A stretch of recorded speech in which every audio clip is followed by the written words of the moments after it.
नमस्कार मित्रांनो, पाठराखीण या मालिकेच्या आजच्या भागामध्ये अगदी मनपूर्वक मी तुमचं स्वागत करते। आजच्या भागामध्ये आता जी स्वाती आहे तर ती भाग्याला टोमणी मारत बोलत आहे, तेव्हा प्राजक्ता म्हणते की हे बघ स्वाती, माझं लग्न जरी ठरलेलं असलं तरी सुद्धा भाग्याला बोलण्याची गरज नाही। माझ्या लग्नाची सगळी जबाबदारी भाग्याने घेतलेली आहे। शॉपिंग, धावपळ, सगळं जे काही आहे लग्नाचं तर ते सगळं ती करत आहे, तिची धावपळ। आणि तरी सुद्धा इतकी धावपळ होऊन सुद्धा ती माझ्या पाठीमागे माझी करवली म्हणून आहे, माझी बहीण आणि माझी पाठराखीण बनून ती माझ्या सोबत आहे। न थकता अगदी खंबीरपणे ती माझ्या पाठीशी उभी आहे। तेव्हा भाग्या ही प्राजक्ताकडे बघत हसत असते आणि चारुलता ह्या सगळ्या जणी। तेवढ्यात आता आजीला राग येतो। आजी म्हणते की बघितलंस का चारू, भाग्याला कशा चुरूचुरू बोलतात ह्या मैत्रिणी, त्यांच्याकडे बघतेस मी आता। म्हणून आजी तर खूप दातच खात असते। तर चारुलता तिला अडवते आणि म्हणते की अगं असून दे आई, मुलींचं चालू आहे, तू कशाला मध्ये पडतेस, त्यांचं ते बघून घेतील, तू मध्ये पडू नकोस। आणि तेवढ्यात दुसरी मैत्रीण विचारते की काय ग भाग्या, लग्नाची जबाबदारी तू घेतलेली आहेस, इतक्या मोठ्या घरामध्ये प्राजूचं लग्न होत आहे, मग तरी सुद्धा मेहंदी तुम्ही घरातल्या घरातच ठेवलेली आहे। मला तर असं वाटलं होतं की 5 स्टार हॉटेलमध्ये आता ही संगीत, मेहंदी हे सगळे कार्यक्रम असतील। तो भाग्य म्हणते की हातात जर असतं तर प्राजूचं लग्न ठरलेलं आहे तर अख्ख्या मुंबईमध्ये साखर वाटत असतो। आणि हो की नाही बाबा, असं वैद्यभाऊंना विचारते तर वैद्यभाऊ म्हणतात की हो, आणि फक्त हत्ती मिळायला हवं। तेव्हा लगेच आता भाग्य म्हणते की तुम्हाला नाही कळणार, ते आमच्या बहिणीचा काय बॉन्ड आहे ते। म्हणून बरोबर भाग्य आता मैत्रिणींना उत्तर देते, तिचं सुख ते माझं सुख आहे, तिचं दुःख ते माझं दुःख आहे, तिला जर आनंद झाला तर सगळ्यात जास्त आनंद मला होतो। न बोलताही आम्ही एकमेकींच्या मनातील ओळखतो, न बोलताही आम्ही एकमेकींच्या डोळ्यातून एकमेकींशी बोलतो। आमच्या नात्यामध्ये असं काहीतरी आहे की जे शब्दामध्ये नाही सांगता येणार। तर दुसरीकडे बघितलं तरी सुद्धा मात्र तिला समजतं की तिच्या मनात काय सुरू आहे ते। एकीने जरी सांगितलं की ती ठीक आहे तरी सुद्धा दुसरीला लगेच कळतं की तिच्या मनात नक्की काय ठीक आहे आणि काय ठीक नाही म्हणून, आणि नक्कीच ती काहीतरी आपल्यापासून लपवते असं। तर प्राजक्ता लगेच आता थोडीशी कावरीबावरी होते। एकीच्या आवाजातील जो काही बदल आहे तर तो दुसरीला कळतो। एकमेकींच्या आता म्हणजे न बोलण्यातून जे काही चेहऱ्यावरचं खोटं हसू आहे तर ते दुसरीला कळतं। अख्ख्या जगापासून सगळं काही लपून ठेवू शकतो परंतु एकमेकींपासून काही लपून ठेवू शकत नाही। परंतु आता प्राजक्ता हे लग्न का करत आहे हे मात्र आता प्राजक्ताने लपून ठेवलेलं असतं आणि त्याचंच तिला गिल्ट वाटत असतं, म्हणून ती खाली बघते आणि भाग्य खुश होत तिच्याकडे पाहत असते। भाग्य पुढे म्हणते की आम्ही फक्त एकमेकींच्या बहिणी नाही आहोत, परंतु एकमेकींच्या आयुष्यामधील एक महत्त्वाचा हिस्सा आहोत। आणि प्राजूचं जरीही आता लग्न होत असलं तरी सुद्धा मात्र हे नक्की आहे की आयुष्यातील एकमेकींचा हात आम्ही कधीही नाही सोडणार। तेव्हा आता हे ऐकून प्राजक्ताला फारच आनंद होतो। प्राजक्ता खुश होत हसते आणि तेवढ्यात स्वाती म्हणते की अगं आयुष्यभर काही तर 2 दिवस म्हण, 2 दिवस ती सासरी गेली तर तूच बघशील, तिला बहिणीला भेटायला तर वेळ सुद्धा मिळणार नाही। त्यानंतर आरवने मात्र आता एका दुसऱ्या व्यक्तीला फोन करायला सांगितलेला असतो, भाग्यश्रीला।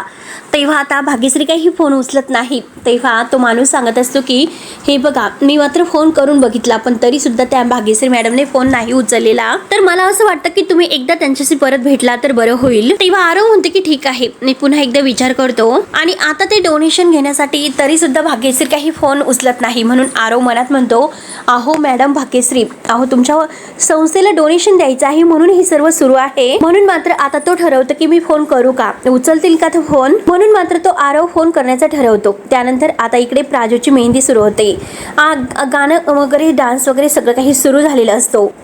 जण मस्त आता डान्स करत आहे, वैद्य बुवा सुद्धा, भाग्य आणि प्राजक्ता सुद्धा खूप छान डान्स करत आहे। सगळेजण डान्स करण्यामध्ये मग्न झालेले असतात। त्यानंतर आता डान्स संपल्यानंतर प्राजक्ता आणि भाग्य एकमेकींना खुश होत अगदी घट्ट मिठी मारतात। चारुलता, तृप्ती ह्या सगळेजण इतके खुश आहेत। वैद्य बुवा सुद्धा आता इतके डान्स करतात आणि कौतुक सुद्धा। आणि तेवढ्यात मात्र तिथे मृणालिनी येते आणि म्हणते की मॅम, अहो प्राजक्ताचं घर हेच आहे का?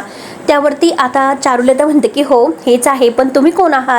आणि सुलक्षणा मॅडमने खास मला प्राजक्ताच्या हातावर मेहंदी काढायला पाठवलेला आहे असं सांगते। तेव्हा मात्र आता प्राजू म्हणते की मी आहे प्राजक्ता, परंतु मला सुलक्षणा मॅमने सांगितलं नाही की तुम्ही येणार आहात म्हणून। तेव्हा आता ती मृणालिनी म्हणते की हे बघा, इनफॅक्ट म्हणजे मला येण्यासाठी उशीर झाला, पण डोंट वरी, मी तुमच्या हातावर मस्त मेहंदी काढेल। आणि तेवढ्यात तृप्ती म्हणते की एक 1 मिनिट. मृणालिनी म्हणजे तीच ना जी मोठ्या सेलिब्रिटीला मेहंदी काढत असते. आता मात्र बॉलिवूड सुपरस्टारच्या मुलीचं लग्न झालं होतं, तिला सुद्धा तूच मेहंदी काढली होती ना. तर ते ऐकून आता मृणालिनी खुश हो असं म्हणते आणि प्राजूला खुश म्हणते की अगं बघ ना प्राजू, तुझ्या सासूने केवढ्या मोठ्या व्यक्तीला तुझी मेहंदी काढायला पाठवलेला आहे, अगं तुला कळतं का. आणि मृणालिनी म्हणते की प्राजक्ता चल आता आपण मेहंदी काढूयात ना. तेव्हा प्राजक्ता खुश म्हणते की हो नक्कीच या. ते दोघी तिथे स्टेजवर येतात. तर मृणालिनी आता प्राजक्ताचा हातामध्ये घेते आणि मेहंदी काढणार. तोच भाग्य म्हणते की 1 मिनिट. आता हे बघा, तुम्ही कितीही मोठ्या मेहंदीच्या अगदी ह्या डिझायनर असला तरी सुद्धा मात्र मी तुम्हाला सांगते की माझ्या बहिणीची जी चॉईस आहे नक्की तिला काय आवडतं हे माझ्यापेक्षा जास्त कुणाला समजणार. त्यामुळे प्राजूची मेहंदी मीच काढणार, म्हणजे ऍटलिस्ट सुरुवात तरी मीच करणार. तेव्हा लगेच आता ही स्वाती म्हणते की भाग्या अगं तुझ्या लग्नात प्राजक्ताच्या हातावर मेहंदी नाही काढता आली म्हणून तू आता हौस पूर्ण करत आहे तर. आणि तेवढ्यात भाग्य प्राजूला विचारत की प्राजू तुला वाटतं का मी मेहंदी तुझी खराब करेल म्हणून. तेव्हा आता प्राजक्ता खुशत म्हणते की माझ्या हातावर मेहंदीचा पहिला टिपका काढण्याचा हक्क केवळ भाग्याचा आहे. तर भाग्य हे ऐकून खूप खुश होते, किंतु आजीचा मात्र चेहरा पडलेला असतो. चारुलता सुद्धा खूप खुश होत हसत असते आणि तेवढ्यात तृप्ती म्हणते की अगं प्राजू तुला कळतं का, तिला साधा मेहंदीचा कोण कसा धरायचा हे सुद्धा कळत नाही आणि ती काय तुझ्या हातावर मेहंदी काढणार आहे तर. आणि तेवढ्यात भाग्य खुश होत आता मेहंदीचा कोन घेते आणि मेहंदीचा कोन घेऊन मात्र ती आता प्राजक्ताच्या हातावर मस्त मेहंदी काढते आणि अगदी लगेच मात्र प्राजक्ता खुश होत म्हणते की सुपर सुपर भाग्या. तर कचू विचारतो की अगं प्राजू, आणि भाग्याला सुद्धा विचारतो की भाग्य अगं पण तुला मेहंदी काढता येत नाही ना. तर भाग्य म्हणते की हो, जेव्हा प्राजूचं लग्न ठरलं होतं ना तेव्हापासूनच मी ठरवलं होतं की प्राजूच्या हातावर मेहंदी मीच काढणार आणि आता मात्र प्रॅक्टिस करून करून शेवटी मेहंदी मीच काढणार आहे, मला येतं. त्यावरती आता वैद्यभाऊ विचारते की अगं भाग्या पण ते कोणतं फुल आहे. त्यावरती लगेच आता भाग्य म्हणते अहो ते लिलीचं फुल आहे आणि लिलीचं फुल काढण्याचा प्रयत्न मी केलेला आहे. त्यानंतर ती मृणालीला म्हणते की हे बघा आता तुम्ही मेहंदी कंटिन्यू करा, परंतु नवऱ्याचं नाव शेवटी मीच लिहिणार आहे. तर नवऱ्याचं नाव लिहायचं म्हटल्यानंतर प्राजक्ताचा चेहरा पडतो, कारण प्राजक्ताला माहिती असतं की आलोक कसं आहे आणि आलोकचं आता आपल्याबरोबर लग्न कोणत्या परिस्थितीत होत आहे या सगळ्याची तिला आठवण होते. मात्र आलोकचा जो काही राग आहे तर तो राग आठवतो, जेणेकरून जेव्हा तो कुंडी आता ते डोक्यात घालायला आलेले असतो ते सगळे क्षण आठवतात. तर भाग्याचं लक्ष प्राजक्ताकडे जातं आणि ती प्राजक्ताला विचारते की काय झालं, कसला विचार करत आहे. तर प्राजक्ता म्हणते की काही नाही. प्राजू काही नाही म्हणल्यानंतर भाग्य म्हणते की ओके ठीक आहे. आणि आता ती मृणाली ताईंना म्हणते की चला तुम्ही मेहंदी काढा. तेव्हा आता प्राजक्ताच्या हातावर मृणालिनी आहे तर ती मस्त मेहंदी काढत असते. भाग्य खुश होत पाहत असते आणि प्राजू सुद्धा खूप खुश होत आता बघत आहे. आणि तेव्हा मात्र आता मेहंदीचा मस्त कार्यक्रम चालू असतो आणि मेहंदीचा मस्त कार्यक्रम चालू असल्यावर आता मात्र चारुलताचे डोळे भरून येतात. चारुलताचे डोळे भरून आल्यानंतर आजी विचारते की चारू काय झालं, अगं तुझे डोळे का भरून आलेत. तेव्हा मात्र आता लगेच आजी म्हणते की अगं मला नाही सांगणार का. तर लगेच ही चारुलता रडतच म्हणते की कितीही नाही ठरवलं, कितीही विचार नाही करण्याचा ठरवला तरी राहून सुद्धा मनामध्ये तोच विचार येतो की प्राजक्ताच्या जागी आज जर भाग्य असती तर आणि ती जर सूर्यवंशीची सून असती तर आजी लगेच म्हणते की काय करणार. आणि आजी लगेच प्राजक्ताला टॉन्ट मारायला सुरुवात करते की काही दळभद्री माणसं आहेत ना त्यांचं नशीब असतंच इतकं मोठं, त्यांना सगळं काही मिळत असतं, पण आपल्या भाग्याचं नशीबच फुटकं आहे तर त्याला आपण काय करणार बरं.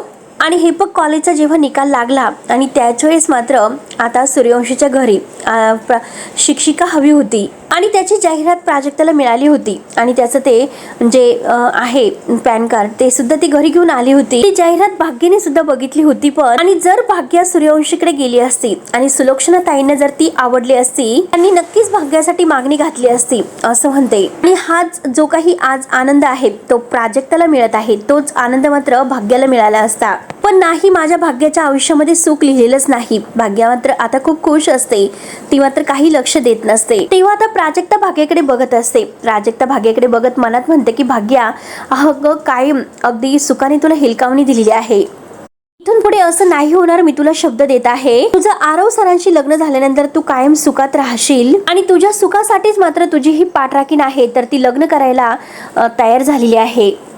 मात्र खुश होत आता प्राजक्ताची दृष्ट काढत असते. खूपच सुंदर प्राजक्ता दिसत आहे म्हणून आणि दोघी एकमेकींकडे हसत आहेत बघून. त्यानंतर इकडे आरवला असं वाटतं की काय करू, फोन करू किंवा नको करू. बहुतेक आता कंपनीच्या ऑफिसमधून मी फोन करतो म्हणजे भाग्याला नाही समजणार, म्हणून तो आता कंपनीच्या मोबाईलवरून नंबरवरून तो फोन करतो आणि भाग्य ही फोन पाहते. करतो तर भाग्य लगेच फोन उचलते, बाहेर येते जरा. हॅलो, कोण बोलत आहे असं विचारते. तर आरव तिकडून अजूनपर्यंत काही उत्तर देत नसतो आणि तेवढ्यात मात्र आरव आता वेगळा आवाज काढतो. भाग्य हॅलो हॅलो करत असते आणि आता हा जो काही आरव आहे तर तो वेगळा आवाज काढून म्हणतो की मी श्याम सहस्रबुद्धे बोलतो. आणि परत तो आता मोबाईल थोडासा दाबतो आवाज जाऊ नये आणि म्हणतो की काय बावळट आहे तू, काय नाव शोधून काढलं श्याम सहस्रबुद्धे. आणि तेव्हा मात्र आता लगेच परत तो फोनवर बोलायला घेतो की मॅडम मी सूर्यवंशी इंडस्ट्रीमध्ये काम करत आहे, तुमचा नंबर मला आरव सरांनी दिलेला आहे आणि ते जे काही आहे ना डोनेशन देण्याच्या तुमच्या संस्थेच्या संदर्भात बोलायचं होतं. त्यानंतर आता इकडे श्रीकांत आणि सत्यम खूप दारू पित आहे. दोघं आता दारू पिता पिता नशेमध्ये आहे. परंतु श्रीकांत अगदी मनातून खूप रागवलेला असतो, तो काही बोलत नसतो, त्याला मनात सगळं काही आठवत असतं. आणि सत्यम त्याला विचारतो की अरे दादा काय झालं, तू काय इतका रागवलेला आहेस, अरे तू खूप शांत आहे, बोल ना काहीतरी. तर श्रीकांत म्हणतो की अरे काय बोलायचं, काय बोलू, आणि बघ ना मी इथे आल्यापासून तुझी वहिनी सुलक्षणा ती माझ्याशी कसं वागत आहे आणि ती माझा किती रागराग करत आहे हे तर तू बघतोस ना. तेव्हा आता सत्य म्हणतो की अरे दादा, अरे ती तुझा रागराग का करते, जे काही घडून गेलेलं आहे आणि जे काही घडलेलं आहे त्याबद्दल आता तिच्या मनामध्ये किती राग आहे, म्हणूनच ती तुझा कायम रागराग करते हे तर तुला माहितीच आहे. तेव्हा आता श्रीकांत खूप भडकलेला असतो. तो म्हणतो की तिचा राग खड्ड्यात गेला, मला तिच्याशी आणि तिच्या रागाशी काही घेणे देणं नाही, मला फक्त माझी मुलं हवी आहेत, मुलांचं प्रेम हवं आहे आणि मला त्या सुलक्षणाची नाही बोललं तरी काही फरक पडत नाही कारण ती वागतेच तशी.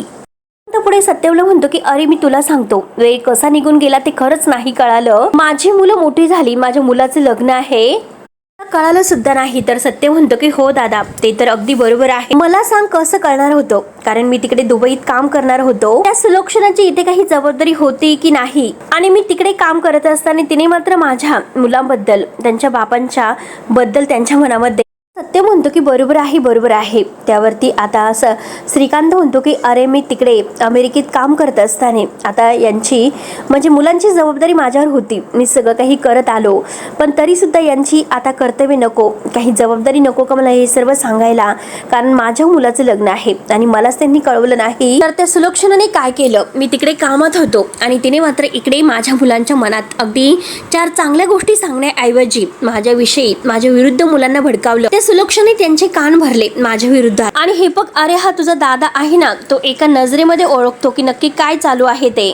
अरे मी तेथे दुबईला कामामध्ये मरत होतो आणि ती सुलक्षणा मात्र इथे माझ्या मुलांना माझ्यापासून लांब करत होती. आणि तुला माहिती आहे का, वर मात्र मला प्रवचन देते की तुम्ही मुलांसाठी काय केलं, त्यांच्या बर्थडेला तुम्ही आलात का, मुलांची मनं जपलीत का, हे केलं ते केलं, जपली का काही मनं वगैरे, आणि आता वर म्हणजे बापाचा हक्क दाखवायला आलात आणि फोन करून उपयोग तरी काय होता, आणि फोन केलात का असं विचारते. म्हणजे आता फोन करून सुद्धा त्या मुलांनी उचलला तर पाहिजे ना, कधी त्यांनी फोन उचलला नाही, कधी ते प्रेम घालून मनाने बोलले नाहीत आणि काही नाही. सत्य मी तिकडे एक एक शिखर चढत होतो आणि इकडे मात्र सुलक्षणा माझे पाय खेचत होती. अगदी खूपच रागवलेला असतो आणि रागाने म्हणतो की पाय खेचत होती. तेव्हा आता सत्य म्हणतो की हे बघ अरे दादा तू शांत हो, आपण सगळं काही हँडल करू, तू रागावू नकोस. तर आता हा श्रीकांत आहे तो खूप भडकलेला असतो. तो म्हणतो की का रागवू नकोस मी का, आणि हे बघ सत्य मी तुला सांगतो की आता मात्र मला माझाच राग येतोय. म्हणून श्रीकांत खूप भडकलेला असतो कारण मुलं त्याच्याशी बोलायला सुद्धा तयार नसतात आणि त्याला खूप असं वेगळंच वाटत असतं. तो खूप चिडलेला आहे आणि ती सुलक्षणा हट्टी आहे. लग्न झाल्यापासून मी बघतोय की ती किती हट्टीपणा करत आहे ते, आणि खरंच माझं चुकलं, मी सुलक्षणाची लग्न करून खूप मोठी चूक केली. म्हणून आता हा श्रीकांत सुलक्षणावर खूपच दात खात आहे आणि सत्य मात्र आता मस्त दारूपीत त्याचं हे बोलणं ऐकून घेत असतो. आता या श्रीकांतला तर नशा चढलेलीच असते, तो सुद्धा हे सर्व दारूतच बोलत असतो. त्याचा जो काही मनातील राग आहे तर तो बाहेर काढत असतो. श्रीकांत पुढे म्हणतो की चुकीची व्यक्ती एक बायको म्हणून निवडली, माझी खूप मोठी चूक झाली. तेवढ्या सुलक्षणा आता तेथे समोर उभी राहते. सुलक्षणा आता रागानेच बघत असते आणि हे सर्व ती ऐकत असते आणि तेवढ्या श्रीकांतचं लक्ष सुलक्षणावर जातं. लगेच सुलक्षणाला बघून डोळे मोठे करतो आणि सत्यम सुद्धा आता घाबरत सुलक्षणाकडे बघतो. त्याचे सुद्धा होशच उडतात आणि ते दोघेही उठून उभे राहतात आणि सुलक्षणा मात्र रागाने तेथून निघून जाते. परंतु आता हा श्रीकांत सुलक्षणा करत तिच्या मागे निघून जातो. त्यानंतर इकडे आता ही भाग्य फोनवर बोलत आहे. ती म्हणते की इतक्या रात्री तुम्हाला आता ह्या म्हणजे डोनेशन बद्दल बोलायचं आहे का, आमच्या आरव सरांनी काहीही सांगू परंतु इतक्या लेट कोणी फोन करत आहे का, मी घरी आहे आणि एका फंक्शन मध्ये बिझी आहे असं म्हणते. आणि हे सगळं बोलण्यासाठी मात्र तुम्ही वर्किंग होम मध्ये फोन करायला हवा होता, म्हणजे तुमचं सुद्धा बोलणं झालं असतं आणि माझं सुद्धा. तेव्हा आरव काही उत्तर देत नसतो, ऐकून घेत असतो. तर आता ही भाग्य म्हणते की हॅलो तुम्ही फोनवर आहात ना, ऐकतात ना माझं बोलणं? आणि हे बघा मी थोडीशी बिझी आहे आणि तुम्हाला जर वेळ असेल तर आत्ताच आपण फोनवर बोलून घेऊ. आणि ती हॅलो हॅलो करत असते. मला काही डॉक्युमेंट्स तुमच्याकडून लागतील आणि तुमच्या आरव सरांना मी सगळं काही एक्सप्लेन केलं होतं, पण बहुतेक त्यांनी तुम्हाला नीट सांगितलं नसेल आणि त्यांचं लक्ष कुठे होतं म्हणा. असो, म्हणून आता भाग्य खूप चवताळलेली असते.